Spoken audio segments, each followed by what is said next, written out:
The business is interested in building a credit card transaction fraud model that reduces the false positive rates compared to an existing rules-based approach.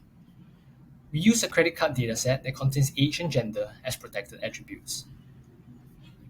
For the performance metrics section, we are interested in recall and precision. Onto the harms and benefits. We note that the false positive cases will be temporarily affected and they might experience delays during the investigation process. New or elderly customers with less credit card data might also have a higher false positive rates.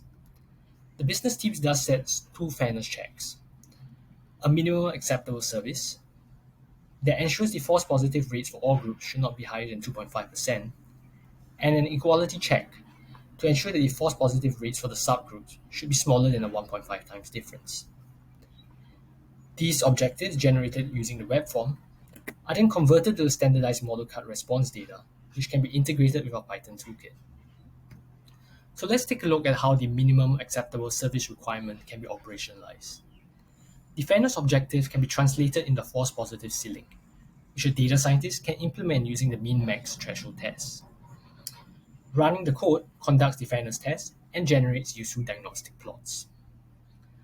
Our solution also enables easy trade-off comparisons between models. So let's compare the existing model that includes age and gender against the second model that does not. It seems that Model 1 performs better in terms of the recall and precision metrics, but it also fails the subgroup disparity test. So if we were to go with Model 1, we should further examine the reasons to justify the use of the protected attribute. For example, elderly customers might be more prone to be targeted by scammers, and using these protected attributes help us identify victims more quickly and accurately. As more investigation is done and business objectives refined, the model card also finally reaches a final state where teams can be comfortable and aware of the trade-offs that they are making.